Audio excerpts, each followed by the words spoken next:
Adapun pemeriksaan kali ini tentunya dalam rangka pendalaman terhadap pemeriksaan dua yang terdahulu.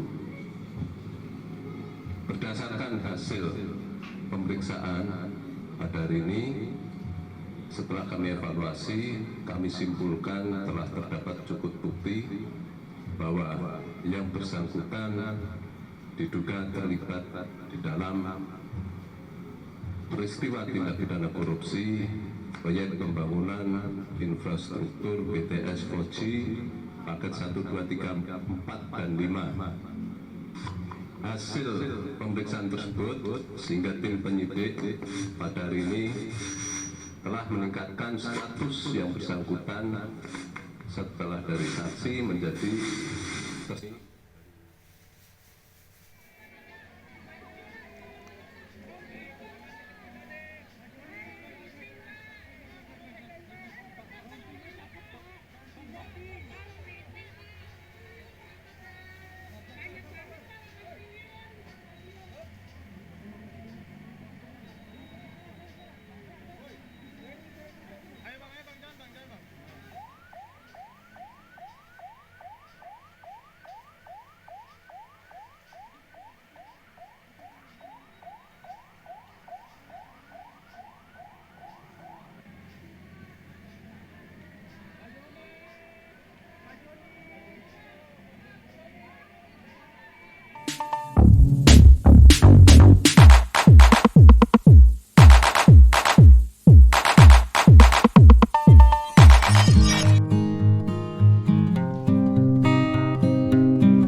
Assalamualaikum warahmatullahi wabarakatuh.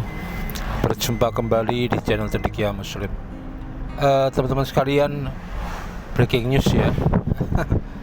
Siang hari ini setelah melakukan pemeriksaan 3 kali kepada Menteri Komunikasi dan Informatika Menkominfo Johnny G. Plate ya, Kejaksaan Agung kemudian menetapkan yang bersangkutan sebagai tersangka dalam tindak pidana korupsi terkait dengan kasus BTS 4G ya. Ini semacam satu program buat masyarakat pedalaman. Setelah ditetapkan sebagai tersangka, tentu saja dilakukan penahanan terhadap yang bersangkutan ya. Dan teman-teman sekalian, kalau kita lihat nilai taksiran kerugian negara yang diperkirakan menyentuh angka 8 triliun, ini sudah masuk dalam kategori mega korupsi ya. Dan tentu saja pemainnya atau pelakunya banyak, tidak mungkin hanya satu orang.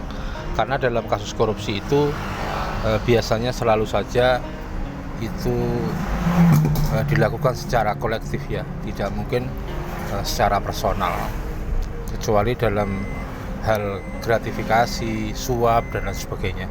Kalau dalam hal-hal yang seperti ini, mega korupsi seperti ini, untuk menentukan hanya atau memastikan hanya pelaku tunggal itu jelas sangat tidak mungkin. Pasti ini satu kerjaan yang terorganisir, sistematis yang dilakukan oleh beberapa orang. Teman-teman sekalian, berita ini benar-benar mengejutkan publik ya, menyentak akal sehat publik. Publik belum bisa move on dari beberapa kasus terakhir tentang banyaknya pejabat atau penyelenggara negara yang tidak melaporkan harta kekayaannya, kemudian berimbas terjerat pada kasus tindak pidana pencucian uang seperti yang kita ketahui yang dialami oleh Rafael Alun, salah satu pejabat di Dirjen Pajak ya, dan masih banyak lagi pejabat-pejabat yang lain. Dan teman-teman sekalian, kalau kita hitung ya, bukan kita hitung, kita amati, ini bukan menteri pertama yang terjerat kasus korupsi di era Presiden Jokowi ya. Kita masih ingat bagaimana korupsi yang menjerat Edi Prabowo, Juli Batubara, kemudian Idrus Marham, dan masih ada yang lainnya ya. Intinya banyak menteri di era Presiden Jokowi ini yang kemudian terjerat dengan tindak pidana korupsi, dan ini sangat memprihatinkan. Menurutku sebenarnya inilah dalam tanda kutip teroris beneran itu ya ini. Pelaku makar-makar pada negara itu ya ini. Meskipun penggolongannya tentu bukan tindak pidana terorisme, kemudian makar, tetapi tindak pidana korupsi. Tetapi yang menghancurkan sendi-sendi kehidupan, yang membuat masyarakat itu mengalami krisis ekonomi, kesusahan yang tiada tara di bidang ekonomi dan lain sebagainya, ya orang-orang kayak gini ya.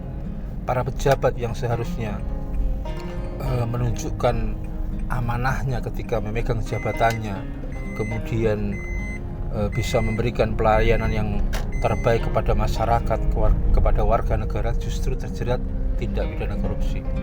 Orang-orang seperti ini ya seharusnya dihukum berat ya. Kalau di Indonesia sih biasanya ancaman maksimalnya 20 tahun. Meskipun sebenarnya ada pasal yang memungkinkan pelaku korupsi ini dijerat dengan pidana mati ya. Tetapi kayaknya sampai sekarang belum ada ya. Karena syaratnya begitu ketat untuk bisa dijatuhi vonis pidana mati. Kayak situasi COVID kemarin pun juga belum pernah kita dengar adanya vonis pidana mati. Kalau Pak Mahfud MD kemudian menggaungkan atau menyerukan pidana mati terhadap pelaku korupsi, ya tentu tidak semudah membalikkan telapak tangan. Itu teman-teman sekalian ya, sesuatu yang sangat memprihatinkan. Bagaimana bangsa ini bisa maju kalau para pejabatnya ini korup, belum lagi ditambah dengan penegakan hukum yang seringkali menimbulkan kekecewaan di publik ya. Dan orang-orang seperti ini ya kalau takaran hitungan dosa ya, bukan bermaksud membandingkan atau mengkomparasikan, tetapi kalau pakai nilai hitungan dampak ya atau akibat yang ditimbulkan, dosanya orang yang melakukan korupsi ini jauh lebih besar dari orang yang melakukan pencurian. Karena kalau pencurian itu bisa jadi korbannya itu hanya satu atau segelintir orang, tetapi kalau korupsi ini korbannya meluas ke sendi-sendi kehidupan, dan itu bisa berdampak negatif pada lapisan masyarakat yang ada di Indonesia. Demikian teman-teman, kurang lebihnya mohon maaf. Billahi taufiq wal hidayah. Assalamualaikum warahmatullahi wabarakatuh.